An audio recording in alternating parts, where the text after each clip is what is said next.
The forgotten town of SeaBreeze, New Jersey. Before we begin, don't forget to subscribe to Mystic America, where history, mystery, and forgotten stories of the past come alive. New Jersey's shoreline has always carried two faces. On one side, its boardwalks and neon lights, summer laughter, and the smell of fried dough drifting in the salt air. But the other side? It's brutal, merciless, a place where storms claim homes, tides reshape land, and entire communities vanish without a trace. And along the banks of the Delaware Bay once stood one of these lost places, a quiet, thriving little beach town where families flocked to escape the city heat. Today, that town is gone, swallowed by fire, storm, and finally the sea itself.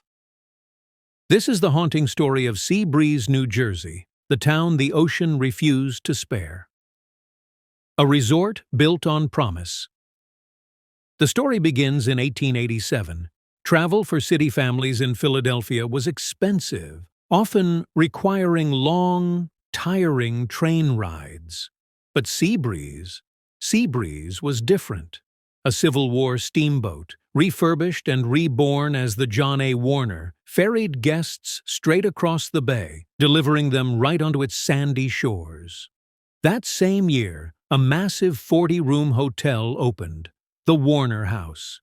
Inside, visitors found everything they could hope for: a restaurant, a bar, and wide verandas that caught the ocean breeze. Outside, there were clam bakes on the beach, boating, and races across the water.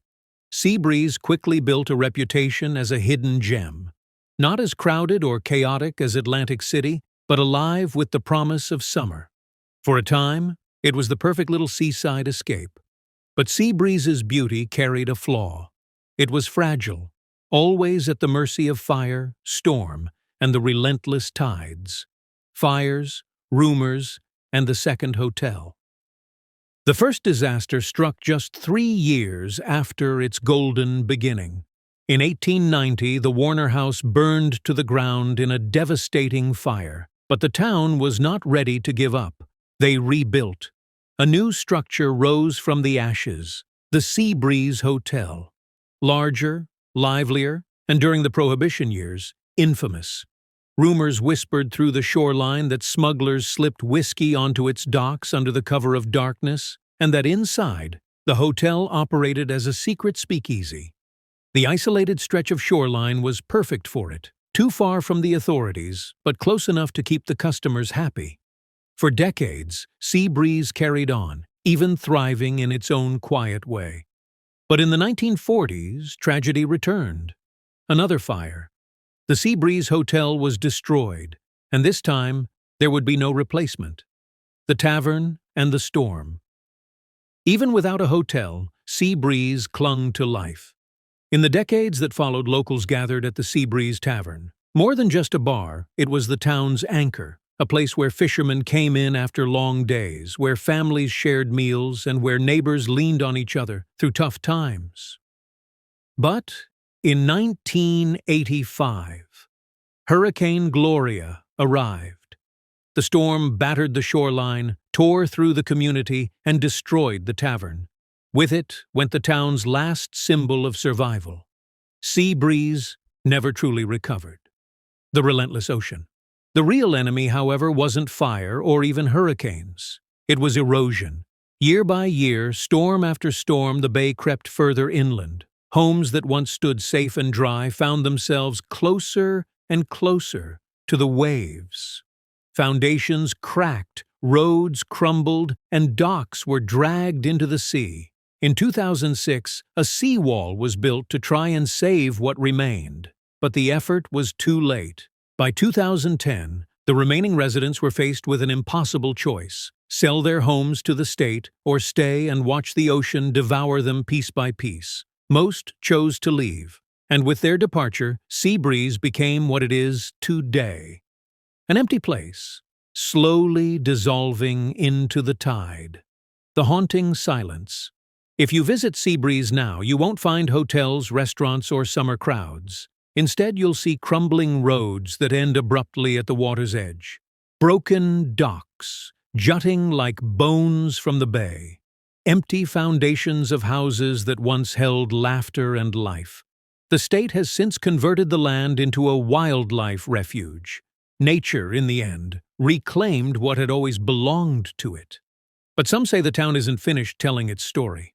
Local legends and ghosts of the tide visitors whisper of strange sights along the shoreline.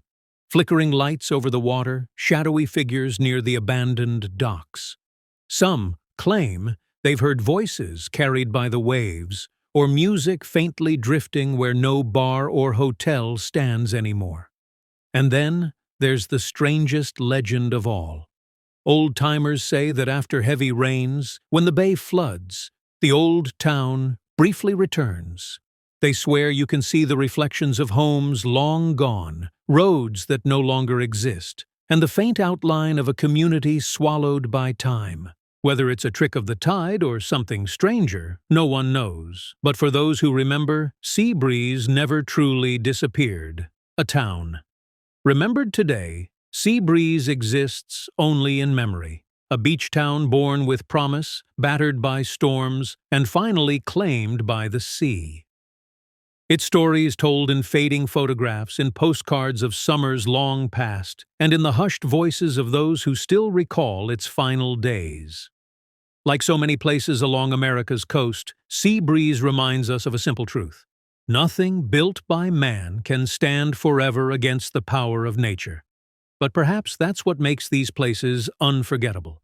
They live on not in bricks or boards, but in stories. Stories carried on the tide, waiting to be told again. Thank you for joining us on this journey into America's forgotten past. Don't forget to subscribe to Mystic America for more stories of history, mystery, and places time has left behind.